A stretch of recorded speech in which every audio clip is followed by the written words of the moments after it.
ഞാനിപ്പോൾ പറയാൻ പോകുന്ന ഈ ടോപ്പിക്ക് കേൾക്കുമ്പം പലർക്കും എന്നോട് ഒരു ദേഷ്യമൊക്കെ തോന്നുമായിരിക്കും. ദേഷ്യം തുറക്കാൻ എൻ്റെ സ്വന്തം ആങ്ങളമാർക്ക് എന്നാണ് ഞാൻ പറയുന്നത്. പക്ഷേ ആങ്ങളമാരൊക്കെയാണ് ഞാനിപ്പോൾ പഴയ നിങ്ങളുടെ എന്താ പറയുക, വിവാഹത്തിന് മുമ്പുള്ള പെങ്ങളല്ല. അപ്പം ഞാൻ ഒരു ഭാര്യ കൂടിയാണ്. കാലഘട്ടം മാറി. അതുകൊണ്ട് എല്ലാവരും അവനെ ക്ഷമിച്ചേക്കണം കേട്ടോ. കാരണം നമ്മൾ പറയുന്നത് പറയാനല്ലേ പറ്റുള്ളൂ. എൻ്റെ സങ്കല്പത്തിൽ ഉള്ള എന്താ പറയുക, ഒരു പുരുഷൻ എന്ന് പറയത്തില്ല, എല്ലാവർക്കും ഓരോ സങ്കല്പങ്ങൾ കാണും അല്ലേ. ഒരു സ്ത്രീക്ക് തൻ്റെ ഭർത്താവിനെ കുറിച്ചൊരു സങ്കല്പം കാണും. അതുപോലെ തന്നെ ഒരു പുരുഷന് തൻ്റെ ഭാര്യയെക്കുറിച്ചും സങ്കല്പം ഉണ്ടാകും. അത് തീർച്ചയായിട്ടും ഉണ്ട്. പറയാം, എനിക്കൊരു സങ്കല്പം ഇല്ലെന്ന് പറഞ്ഞാലും പെണ്ണ് കാണാൻ പോയി നോക്കി അപ്പോൾ സങ്കല്പങ്ങളൊക്കെ പതുക്കെ പൊട്ടി മുളച്ച് വരുന്നതായിട്ട് നമുക്ക് തോന്നും.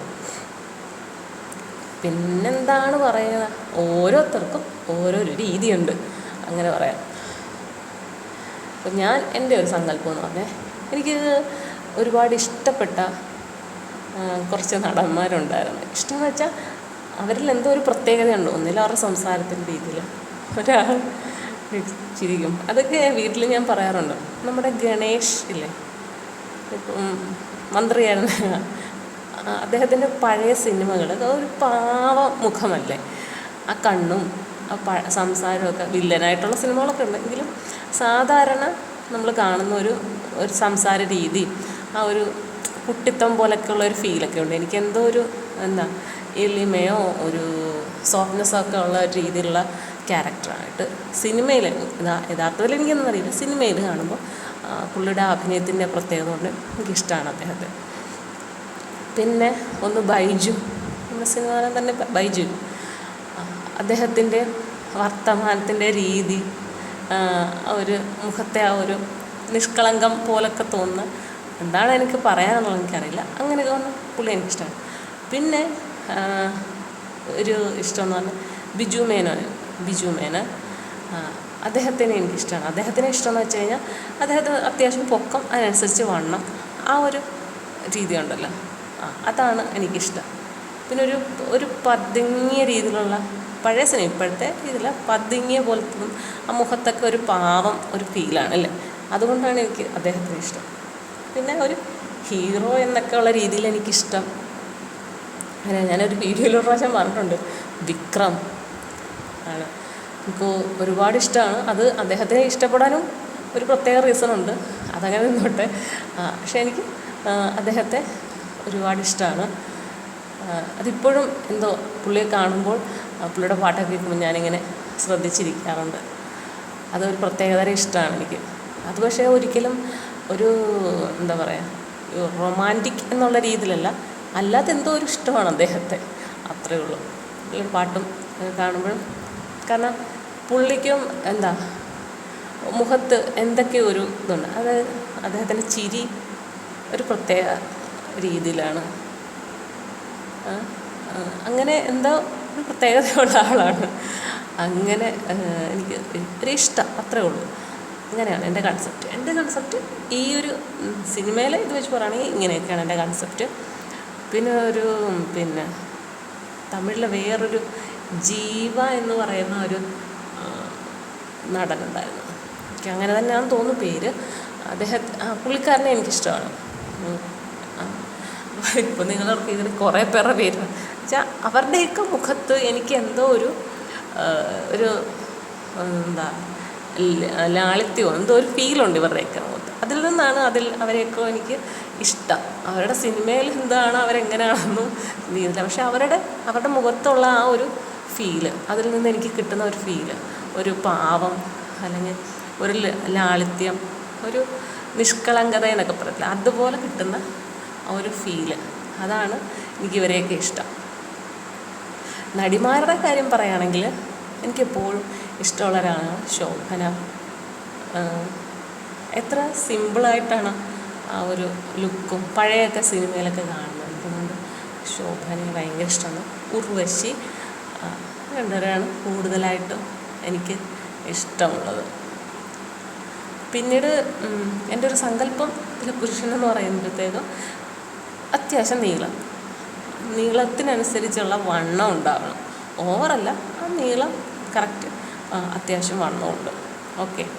വെളുപ്പിലൊന്നും എനിക്കിഷ്ടം അങ്ങനൊന്നുമില്ല, ഒരൈശ്വര്യം ഉണ്ടാവണം, അത്രയേ ഉള്ളൂ. അതാണ് എൻ്റെ ഒരു കൺസെപ്റ്റ് എന്ന് പറയുന്നത്. എന്നുവെച്ചാൽ നീളമുണ്ടാവണം, ആ നീളത്തിനനുസരിച്ച് ഓവറാവാത്ത രീതിയിൽ വണ്ണം ഉണ്ടാവണം, മുഖത്തൊരു പ്രത്യേക ഐശ്വര്യം ഉണ്ടാവണം. ഞാൻ കൂടുതലും ശ്രദ്ധിക്കുകയെന്ന് വെച്ചാൽ അവരുടെ ചുണ്ടുകൾക്കൊരു പ്രത്യേകത കാണും. ചുണ്ടുകൾ ഞാൻ ശ്രദ്ധിക്കാറുണ്ട്. ചുണ്ട് എങ്ങനെയാണ്, അതിൽ നിന്ന് ഞാൻ കുറച്ച് കാര്യങ്ങൾ മനസ്സിലാക്കും. അവരുടെ ഒരു ക്യാരക്ടർ എന്നുള്ള രീതിയിൽ ഞാൻ മനസ്സിലാക്കാറുണ്ട്. എല്ലാ ആണുങ്ങളുടെയും ചുണ്ടിലേക്ക് നോക്കും എന്നല്ല, ഇത് വെച്ച് ഞാൻ പറയുകയാണ്. ആ ഒരു പോസിറ്റീവായിട്ടുള്ള ഒരു കാര്യം പറയാണ്. അപ്പം ഞാനിത് പറയുമ്പോഴത്തേക്കും ഓർക്കും എൻ്റെ ഹസ്ബൻഡും ഞാൻ ഈ ചിന്തിക്കുന്ന രീതിയിലുള്ള ഒരാൾ തന്നെയാണ്. അത്യാവശ്യം പൊക്കമുണ്ട്, അതിനനുസരിച്ച് അദ്ദേഹത്തിന് വണ്ണമുണ്ട്, ഞാൻ ഈ പറയുന്ന പോലെ ചുണ്ടുണ്ട്, വെളുത്തിട്ടുണ്ട് കേട്ടോ. ഒരുപാട് വെളുപ്പില്ലെങ്കിലും എൻ്റെ അത്രയും വെളുപ്പില്ലെങ്കിലും വെളുപ്പുണ്ട്. എന്നെക്കാളും ഭംഗിയുണ്ട്. ഇതൊക്കെയാണല്ലോ പ്രധാനമായിട്ടും. ഒക്കെയാണ് എന്നെക്കാളും എനിക്കെപ്പോഴും എന്താ പറയുക, എൻ്റെ ഭർത്താവിൻ്റെ എന്താ പറയുക, അടിമ എന്ന് പറയുന്നില്ല, അദ്ദേഹത്തിൻ്റെ താഴെയാവണം എൻ്റെ ഒരു സ്ഥാനം എന്നുള്ള രീതിയിലാണ് ഞാൻ ചിന്തിക്കുന്നത്. അത് എന്താണെന്ന് വെച്ചാൽ നമ്മളിപ്പോൾ പഴയ രീതിയിൽ പോകുന്നത് കണ്ടിട്ടില്ലേ, ഭർത്താവ് ആദ്യം നടക്കുന്നു, പുറകെ ഭാര്യ നടക്കുന്നു. അതുപോലെ ഒന്ന് ക്രോസ് ചെയ്യുമ്പോൾ എനിക്ക് എൻ്റെ കയ്യിലൊന്ന് പിടിക്കാൻ, എനിക്ക് പേടി എന്നുള്ളതല്ല, പക്ഷേ ക്രോസ് ചെയ്യുമ്പോൾ എനിക്ക് കയ്യിലൊന്ന് പിടിക്കാം, അങ്ങനെയുള്ളൊരു ആഗ്രഹമുള്ള വ്യക്തിയാണ്. അപ്പോഴും എനിക്കൊരു ആശ്രയം എന്നുള്ള രീതിയിൽ എന്ന ചിന്താഗതിയാണ് എനിക്കുള്ളത്. പക്ഷേ ഇതൊക്കെ ഞാൻ എൻ്റെ കൺസെപ്റ്റുകളും കാര്യങ്ങളും എനിക്ക് അങ്ങനെ ഇങ്ങനെയെന്നുള്ള ഫീലിങ്സ് കാര്യം. പക്ഷേ ചില സമയത്ത് എന്നെ എന്തെങ്കിലും പറഞ്ഞു കഴിഞ്ഞാൽ ഞാൻ ഉടനെ ഈ ഒരു സ്വഭാവം എല്ലാം അങ്ങോട്ട് മാറ്റി വെച്ചിട്ട് ഞാൻ എന്ന് വെച്ചാൽ എന്നെ എന്ത് പറയുന്നു എതിരെനിക്ക് പറഞ്ഞില്ലെങ്കിൽ ഭയങ്കര വിഷമമായിരിക്കും. അതായത് എന്നെ അടിച്ചിട്ടിട്ട് എന്നെ ചെറുതാക്കുന്ന രീതിയിൽ വർത്തമാനം പറഞ്ഞിട്ട് ജയിക്കണ്ട, അല്ലാതെ എന്ത് വേണേലും എന്നോട് പറഞ്ഞു കൊടുക്കാൻ ഞാൻ. പക്ഷേ എന്താ പറയുക, ഒരു ദേഷ്യത്തിൻ്റെ പേരിൽ എന്തും എന്നെ പറയാമെന്നുള്ള ചിന്താഗതിയായിട്ട് വന്നു കഴിഞ്ഞാൽ അതെനിക്ക് ഭയങ്കര ബുദ്ധിമുട്ടാണ്. ഞാനൊരു തെറ്റ് ചെയ്തോ, ചെയ്ത തെറ്റാണ് എന്നെൻ്റെ മുഖത്ത് നോക്കി പറ, അത് ഞാൻ അംഗീകരിക്കും. ഇപ്പോൾ എൻ്റെ ഭാഗത്തു നിന്നൊരു തെറ്റ് വന്നാൽ ഞാൻ കാല് പിടിച്ച് മാപ്പ് ചോദിക്കണമെങ്കിൽ അത് ഞാൻ ചെയ്യും. ഒരിക്കലും ഞാനങ്ങനെ ചെയ്തിട്ടുമുണ്ട്. ഞാനൊരു തെറ്റ് പറഞ്ഞു പോയി, അത് ആ തെറ്റ് പറഞ്ഞിട്ട് ഞാൻ ആദ്യം വിളിച്ച് പറഞ്ഞത് എൻ്റെ അമ്മയോട്, അമ്മ ഞാനിങ്ങനൊരു വാക്ക് പറഞ്ഞു, എനിക്ക് എന്താണെന്നറിയില്ല, ദേഷ്യം വന്നപ്പോൾ ഞാനിങ്ങനെ ഒന്ന് പറഞ്ഞു. അമ്മ പറഞ്ഞു ഇത് എവിടെ നിന്ന് കിട്ടി? ഞാൻ പറഞ്ഞു ഇവിടെ വന്നതിന് ശേഷം കിട്ടിയതാണ്, പറഞ്ഞു പോയി എന്ന് പറഞ്ഞു. എന്നിട്ട് എനിക്ക് ഭയങ്കര വിഷമമായിപ്പോയി. പിന്നെ എനിക്കത് ഉൾക്കൊള്ളാൻ പറ്റില്ല. അദ്ദേഹത്തിൻ്റെതായ രീതിയിൽ പ്രതികരിച്ചുവെങ്കിലും എനിക്കത് ഉൾക്കൊള്ളാൻ പറ്റാതെ ഞാൻ ടെറസിൽ പോയി കിടന്നിട്ട് ആകാശത്ത് നോക്കി കിടന്നിട്ട് ഞാൻ എന്ത് ചെയ്യും, ഞാൻ എന്ത് തെറ്റാണ് ഇങ്ങനെ പറഞ്ഞാൽ എനിക്ക് ഭയങ്കരമായിട്ട് വിഷമമായിപ്പോയി. അപ്പോൾ എന്നെ കാണാനൊരു ഹസ്ബൻഡ് തിരക്ക് എന്ത് പറ്റിയോ, ഞാൻ പറഞ്ഞു ഞാനിവിടെ ഉണ്ട്. അപ്പം എന്നെ അങ്ങ് വേണ്ടാന്ന് വെച്ചോ എന്നുള്ള രീതി വരെ ഞാനങ്ങ് പറഞ്ഞു. അങ്ങനെ പറഞ്ഞാൽ കുഴപ്പമില്ല, സാരമില്ല, അങ്ങനെ നിങ്ങളങ്ങനെ പറയുന്ന ഒരു വ്യക്തി അല്ലല്ലോ എന്ന രീതിയിൽ എന്നോട് അബദ്ധത്തിൽ പറഞ്ഞു പോയതല്ലേ, സാരമില്ല എന്ന് പറഞ്ഞ് ഞങ്ങൾ താഴേക്ക് ഇറങ്ങി വന്നു. പിന്നെ എനിക്കങ്ങ് സങ്കടം, എനിക്കത് അങ്ങനത്തെ ഒരു ഇതുണ്ട്. ഞാനൊരു തെറ്റ് പറഞ്ഞെങ്കിൽ അത് എന്നെ ഭയങ്കരമായിട്ടും വേദനിപ്പിക്കും. അതിനൊരു പ്രായശ്ചിത്തം എന്നുള്ള രീതിയിൽ. പിന്നെ ലാസ്റ്റ് രാത്രിയിൽ കാല് പിടിച്ച് അങ്ങ് കരഞ്ഞു. ഞാൻ കുറേ നേരം ഞാൻ കാല് പിടിച്ച് കിടന്ന് കരഞ്ഞു. അത് കഴിഞ്ഞപ്പോഴാണ് എൻ്റെ മനസ്സൊന്ന് ശാന്തമായത്. അതിനുശേഷം ഞാൻ അങ്ങനെയുള്ള ഒരു ഇതായിട്ടൊന്നും പറയാൻ പോയിട്ടില്ല. ഇതെപ്പോഴും നമ്മുടെ മനസ്സിലാ ഒരു വിങ്ങലായിട്ടുണ്ട്. ഞാൻ അപ്പോഴേ അമ്മ വിളിച്ചു, അമ്മേ ഞാനിങ്ങനെ പറഞ്ഞു, അമ്മേ ഒക്കെ നമ്മൾ പറഞ്ഞ് നമുക്ക് ഇപ്പം എന്താ പറഞ്ഞു കഴിഞ്ഞാൽ നമുക്ക് തിരിച്ചെടുക്കാൻ പറ്റില്ലല്ലോ. ഞാനതാണ് എപ്പോഴും പറയുന്നത്, നമ്മളൊരാളെ തല്ലുന്നതിനെക്കാട്ടിലും ഭയങ്കര ബുദ്ധിമുട്ടാണ് വാക്കുകൾ കൊണ്ട് മുറിവേൽക്കുക എന്ന് പറയുന്നത്.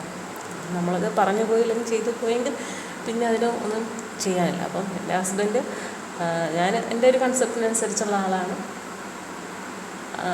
ലുക്കിൽ ഒക്കെ പിന്നെ സ്വഭാവത്തിലൊക്കെ ഉള്ള കുറേ വൈരുദ്ധ്യങ്ങളൊക്കെ ഉണ്ട്. അത് നമുക്ക് പതുക്കെ പറയാൻ തുടങ്ങുമ്പോൾ നമുക്ക് കാര്യമായിട്ട് പറയണമല്ലോ. കാരണം ഇതേപോലെ ചിന്താഗതി എന്നെപ്പോലെ അല്ലെങ്കിൽ എൻ്റെ ഹസ്ബൻഡ് പോലെ ചിന്താഗതിയൊക്കെ ഉള്ളവർ കാണും. ഇതുപോലുള്ള ഞങ്ങൾ നേരിട്ടിട്ടുള്ള ചില പ്രശ്നങ്ങളുള്ളവരെ കാണും. അപ്പോൾ അതൊക്കെ നമുക്ക് പതുക്കെ സംസാരിക്കാം. ഒരു ദിവസം മൊത്തം ഇരുന്ന് പറഞ്ഞിട്ട് കാര്യമില്ലല്ലോ. നമ്മളൊരു കാര്യം പറയുമ്പോൾ അത് മനസ്സിലാവുന്ന രീതിയിൽ പറഞ്ഞ് കേൾക്കുന്ന ആൾക്കും അത് മനസ്സിലായി അവർക്ക് എന്തെങ്കിലും ഒരു മാറ്റം ജീവിതത്തിൽ ഉണ്ടാക്കാൻ പറ്റുന്നുണ്ടെങ്കിൽ അതിലാണ് കാര്യം. അല്ലാതെ വെറുതെ ഇങ്ങനെ പറഞ്ഞു പോയിട്ട് കാര്യമില്ലല്ലോ. ശരിയല്ലേ?